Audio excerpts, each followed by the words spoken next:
Halo, selamat datang di Cuma Cerita. Kali ini kita kembali lagi di cerita hantu ya. Kalau kemarin-kemarin itu aku beberapa hari ke belakang ini memang aku sering banget ngupload soal cerita hantu sih. Dan kali ini ada satu lagi cerita hantu yaitu berjudul Gunung Lawu. Nggak tahu kalian ini penasaran apa enggak, tapi aku harap kalian pengen dengerin cerita aja. Dan aku nggak mau berlama-lama lagi dan ini berikut ceritanya.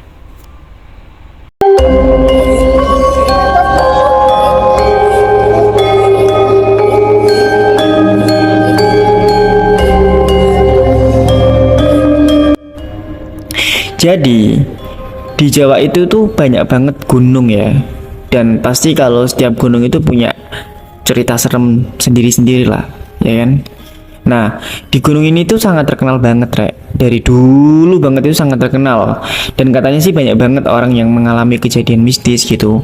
Terutama pendaki-pendaki yang bahkan masyarakatnya sendiri setempat gitu juga ngerasain gitu loh. Kalau kalian tahu nama gunungnya itu adalah Gunung Lawu. Jadi Gunung Lawu itu ada di sekitar perbatasan Jawa Tengah sama Jawa Timur gitu. Dan pasti ya wis terkenal lah gunung iki. Dan ternyata Gunung Lawu itu dulu punya legenda loh, Rek. Kayak misalnya lah ya, Gunung Lawu itu sebuah kutukan dari Prabu Brawijaya V, yaitu raja terakhir dari Majapahit. Dilansir dari Salsa Wisata, jadi Gunung Lawu itu kan nggak salah ada 3 puncak ya.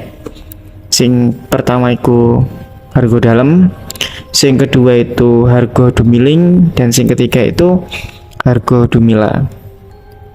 Nah, ketiga puncak itu tuh sangat diyakini masyarakat gitu.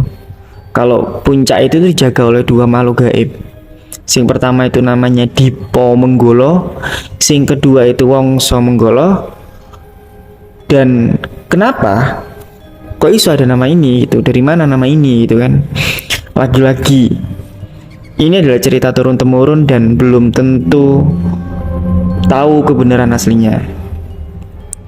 Tapi dipercaya nek kedua penjaga ini itu dulu manusia yang menemani Prabu Brawijaya V pas waktu mengasingkan diri kayak gitu, Rek. Tapi mereka itu diangkat menjadi penguasa dan patih. Terus ditugaskan untuk memimpin semua makhluk gaib yang ada di Gunung Lawu itu gitu. Ya kayak gitulah intinya. Nah, terus pas jadi penguasa yang namanya Dipo Menggolo tadi itu punya gelar namanya Sunan Gunung Lawu. Terus Pati Wongso Menggolo tadi punya gelar Kiai Jalak.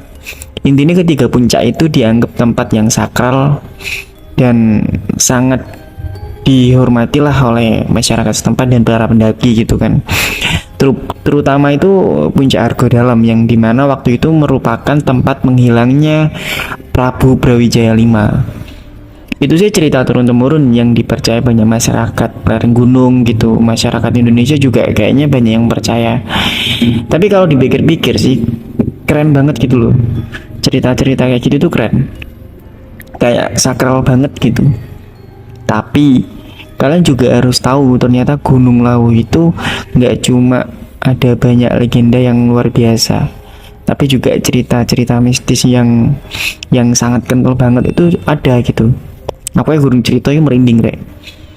Jadi itu ceritanya itu ada beberapa yang serem gitu, diantaranya mungkin kayak banyak orang percaya bahwa di Gunung Lawu itu ada pasar, tapi pasarnya itu pasar setan namanya. Ya, kalian pasti sering mendengar lah cerita-cerita soal pasar setan ini. Apalagi di kalangan anak-anak yang suka mendaki gunung. Dan dari beberapa sumber yang aku baca ya, Rek, kalau misalkan melewati jalur pendakian Cetoh, nggak usah kaget kalau misalkan ada suara kayak rame banget gitu. Karena biasanya para pendaki gunung itu akan mendapatkan nasihat dari juru kunci atau sebelumnya itu akan dibilangin gitu loh.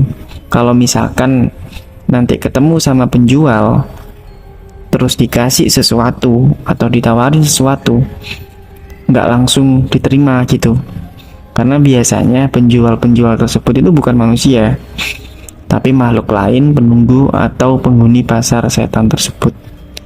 Serem gak sih naik kayak gini? Tapi jangan salah sangka loh ya.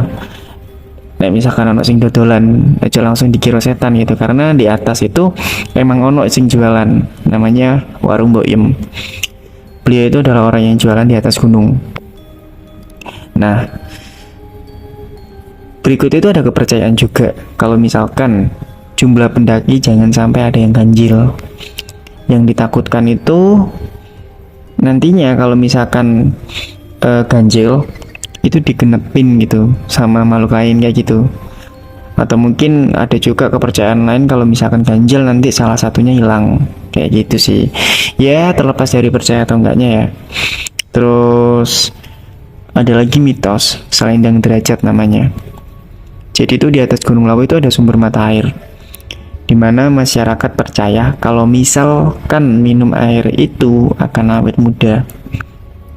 Tapi kembali lagi niatnya itu untuk apa. Kalau misalkan niatnya baik ya mungkin jadinya baik. Kalau misalkan niatnya buruk mungkin niatnya buruk mungkin jadinya buruk juga. Kayak gitu ya, banyak sih. Dan ada lagi ya, katanya itu Gunung Lawu itu punya nyawa gitu. Jadi kayak misalkan kita itu ngomong apa gitu kan, ngobrol apa waktu di sana itu, jadi kayak ada yang dengerin gitu. Yang dengerin itu adalah ya Gunung Lawunya kayak gitu itu. Makanya ada larangan kayak ngomong kasar atau kita itu harus sopan santun lah di gunung gitu, biar nanti nggak terjadi apa-apa kayak gitu itulah. Karena pernah ada beberapa kejadian dari pendaki yang tersesat. Terus menurut masyarakat itu biasanya disebabkan oleh sikap pendaki yang nggak sopan. Terus habis itu ada pendaki yang ngomong-ngomong kasar kayak gitu-gitu sih. Tapi kalau menurutku orang awam ya, ini pendapatku ya, mungkin si anak yang tersesat itu lupa rute atau lagi kabut aja gitu mungkin, jadi salah jalan. Ya itu pikiran tololku sih. Dan yang terakhir itu adanya burung jalak. Kalau tadi aku itu menyebutkan nama Wongso Menggolo, menurut kepercayaan masyarakat sana itu bahwa Wongso Menggolo itu bisa berubah menjadi seekor burung jalak. Dan dia juga dipercaya bahwa kalau misalkan kita mendaki dengan niat yang baik, terus didatengin dengan burung jalak ini, itu tandanya kita disambut oleh penguasa di sana kayak gitu. Tapi ya kita tahu lah ya bahwa gunung itu sebuah misteri yang rahasia gitu, sama halnya kayak laut. Tapi apapun itu, entah benar atau hendaknya cerita-cerita tersebut itu, kita sebagai manusia ya mungkin di antara kalian yang suka mendaki, yang suka main-main di alam, ya langkah baiknya kita itu menjaga sopan santun, tutur kata, dan kebersihan, menjaga alam lah, jangan dirusak gitu kan. Dan itu beberapa cerita legenda dan kepercayaan yang sampai saat ini tuh masih kental banget Dan semua itu tak baca dari beberapa referensi, dan salah satu sumber referensinya tak tulis di bawah ini. Itu adalah cerita tentang Gunung Lawu. Mungkin ada teman di sini yang punya ide lagi berikutnya mau menceritakan apa gitu. Silakan kalian komentar di bawah ini dan cerita apa berikutnya. Terima kasih sudah mendengarkan sampai habis dan dengerin terus cerita-ceritaku.